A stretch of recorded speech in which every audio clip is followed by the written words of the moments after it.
আসসালামু আলাইকুম viewers, welcome to my channel. আমি কাউসারা নূপুর। আজ এই শীতের সময়ে একেবারে শীতের হিম হিম হাওয়া কেবল কিন্তু শুরু হয়েছে আমাদের দেশে। ঠিক এখনই পিঠাপুলি খাওয়ার ধুম, আর তাই আজ আমি নিয়ে এসেছি আপনাদের জন্য বিখ্যাত বিবিখানা পিঠা। এই বিবিখানা পিঠা সহজে একেবারে পারফেক্টলি আমরা ঘরে কিভাবে তৈরি করতে পারবো তার সুন্দর একটা রেসিপি আজকে আমি আপনাদেরকে দেখিয়ে দেব।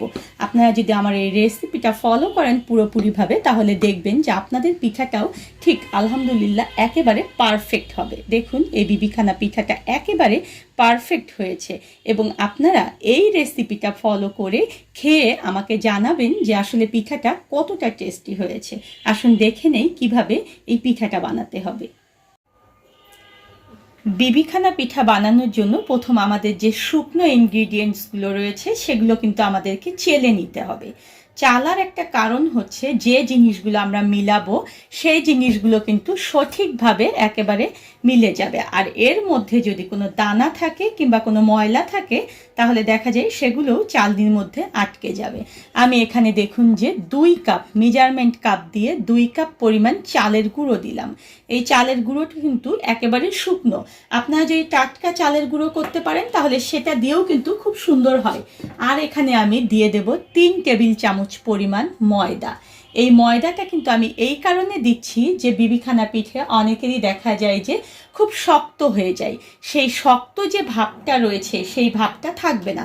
এটা ঠান্ডা হলেও, আজকে আমি যে ইনগ্রিডিয়েন্টসগুলো মিলাচ্ছি, এই বিবিখানা পিঠাটা ঠান্ডা হলেও দেখবেন যে অনেক সুন্দর সফট থাকবে।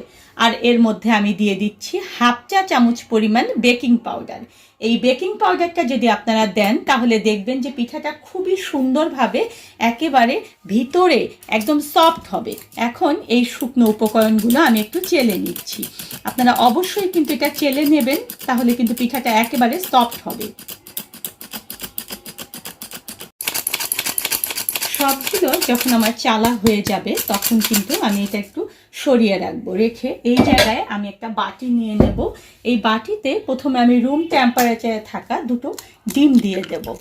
ডিম কিন্তু বিবিখানা পিঠায় অবশ্যই ব্যবহার করতে হবে। এটা কিন্তু এই মূল ইনগ্রিডিয়েন্টসের মধ্যে একটা। আর এখানে আমি দিয়ে দেব গুড়, খেজুরের গুড়। এই পিঠাটাই কিন্তু খেজুরের গুড়টাই মূলত প্রয়োজনীয় একটা জিনিস। আপনারা কিন্তু এটা যদি চিনি দিয়ে করতে চান তাহলে পারফেক্ট যে টেস্ট সেটা কিন্তু পাবেন না। তবে খেজুরের গুড়ের সঙ্গে আপনারা চিনি মিলিয়ে দিতে পারবেন। আমি এখানে প্রথমে আমি দেখুন যে 1/2 কাপ দিয়েছি এবং এখন আমি 1/4 কাপ দিলাম, মানে 1.25 কাপ পরিমাণ গুড় আমি এখানে দিয়ে দিলাম। এখানে আপনারা চিনি এবং গুড় দুটো মিলিয়ে দিয়েই করতে পারবেন, তবে গুড় দিলে এটার একটা পারফেক্ট যে টেস্ট সেই টেস্টটা আসবে। এখন এভাবে করে ডিমটা দিয়ে এবং গুড়টা দিয়ে আমি আগে একটু মিলিয়ে নিচ্ছি।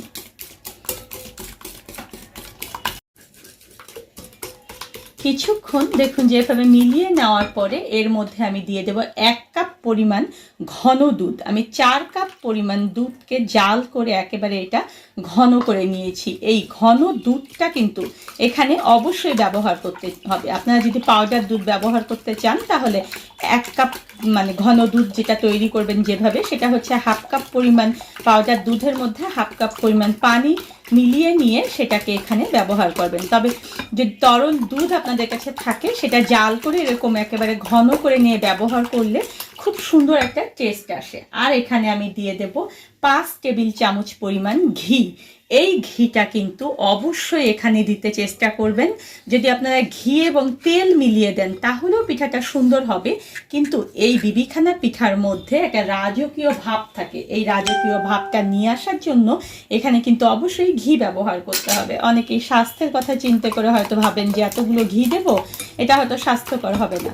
আসলে আমরা তো এই পিঠাগুলো সব সময় খাই না, মাঝে মাঝে এই পিঠাগুলো খাই, বিশেষ করে এই শীতকালে। তাই এই পিঠাটা একদিন একটু মজা করে খাবো, এটাই তো উচিত, তাই না? তাই এখানে আমি কিন্তু পুরোটাই ঘি ব্যবহার করলাম। আপনারা চাইলে তেল এবং ঘি দুটো অর্ধেক অর্ধেক করেও মিলিয়ে দিতে পারবেন। আবার কেউ যদি শুধু তেল দিয়ে করতে চান সেটাও হবে, কোনো সমস্যা নেই। তবে টেস্টের একটু হেরফের তো অবশ্যই হবে। ঘি দিলে দেখা যায় টেস্টটা কিন্তু অনেক ভালো হবে। এভাবে খুব ভালো করে আগে এটা আমরা 4-5 মিনিট ধরে এভাবে করে মিলিয়ে নেব। দেখুন খুব সুন্দরভাবে কিন্তু আমি এগুলোকে মিলিয়ে নিয়েছি। কালারটা দেখুন যে কতটা সুন্দর হয়েছে। এখন আমাদের যে শুকনো ইনগ্রিডিয়েন্টসগুলো আমি এখানে চেলে নিয়েছিলাম সেগুলো আমি ধীরে ধীরে এভাবে দেব এবং মিলাতে থাকবো।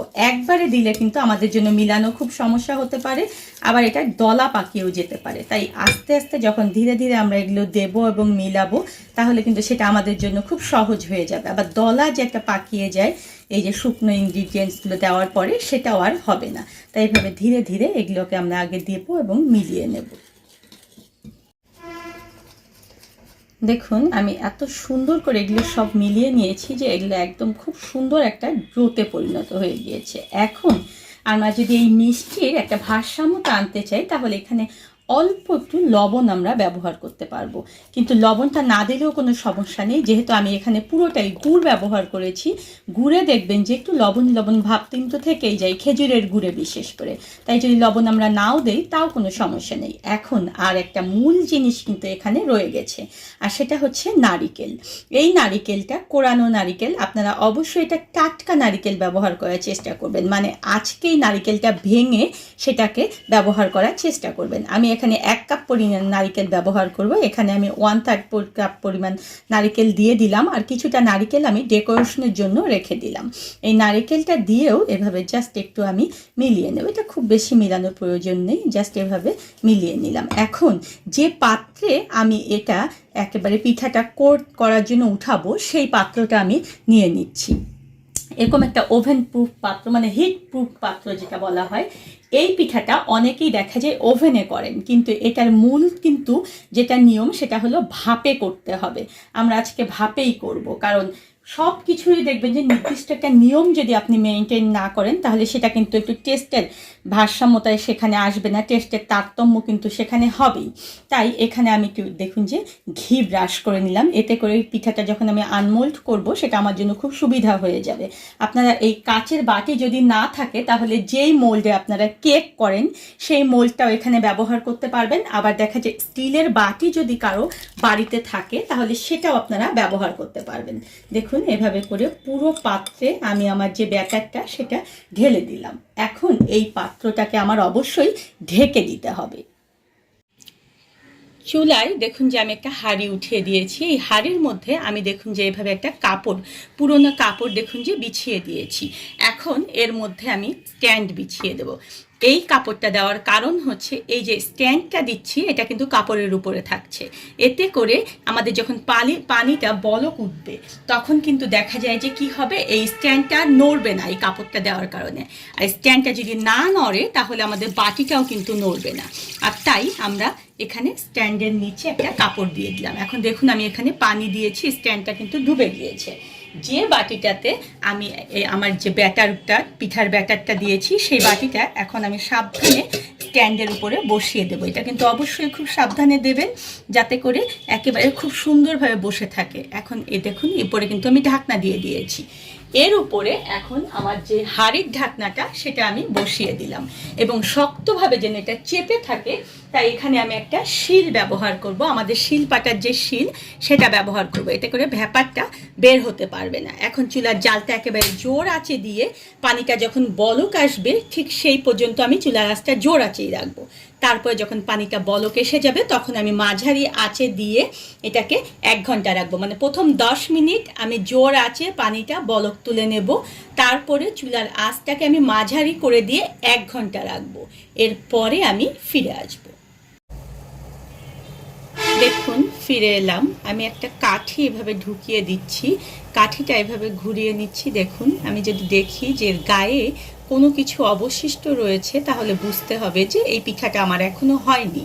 আর দেখুন একেবারে ক্লিন হয়ে এসেছে, কেক যেরকম আমরা চেক করি ঠিক তেমন, তার মানে এটা হয়ে গিয়েছে। এই যে এভাবে করে বিবিখানা পিঠাটা আমি বানালাম, এটা কিন্তু বানাতে আমার মোট সময় লেগেছে 1 ঘন্টা 20 মিনিট। এটা আপনাদের চুলার তাপ এবং দেখা যায় যে পিঠাটা ঠিক কোন পাত্রে দিয়েছেন সেটার উপরে নির্ভর করবে আপনার তাপমাত্রাটা। এটাতে কম বেশি 10-15 মিনিট হতে পারে, এটা কোনো ব্যাপার না। আপনারা চেক করে দেখবেন যে পিঠাটা হয়েছে কিনা, তারপরে এটাকে নামিয়ে একটু ঠান্ডা করে তারপরে আনমোল্ড করবেন। আমি একটু পরে একটু ঠান্ডা করে তারপর আনমোল্ড করে আপনাদেরকে দেখাচ্ছি। পিঠাটা আমি একটু ঠান্ডা করে নিয়েছি। এখন দেখুন এখানে যেহেতু আমি ঘি লাগিয়ে নিয়েছিলাম এই মোল্ডটার মধ্যে, তাই আমার আর চারপাশে চাকু দিতে হবে না। এভাবে আমি একটি প্লেট দিয়ে সেটাকে জাস্ট এভাবে আমি উপর করে দেব, তাহলেই দেখুন যে কি সুন্দরভাবে পিঠাটা বেরিয়ে আসলো। আর দেখুন যে পিঠাটা যে পারফেক্টলি হিট হয়েছে, তার কারণ দেখুন যে পিঠাটা কিন্তু ফেটে গিয়েছে, তার মানে এটা একদম খুব সুন্দরভাবে বেক হয়ে গিয়েছে। এখন এই পিঠাটাকে আমি উল্টিয়ে দিলাম ঠিক সোজা পাশে, এবং এভাবে করে নারিকেল উপরে একটু ছিটিয়ে দিয়ে কিন্তু আমরা এটা পরিবেশন করব। দেখেছেন হয়ে গেল ঐতিহ্যবাহী বিবিখানা পিঠা কত সুন্দরভাবে পারফেক্টলি। আপনারা আমার এই রেসিপিটা যদি ফলো করেন তাহলে দেখবেন যে ইনশাল্লাহ আপনাদের পিঠাটাও পারফেক্ট হবে। ধন্যবাদ সবাইকে আমার সঙ্গে থাকার জন্য। আর আমার পরবর্তীতে নতুন কোনো ভিডিও পেতে চাইলে প্লিজ আমার চ্যানেলটা সাবস্ক্রাইব করবেন।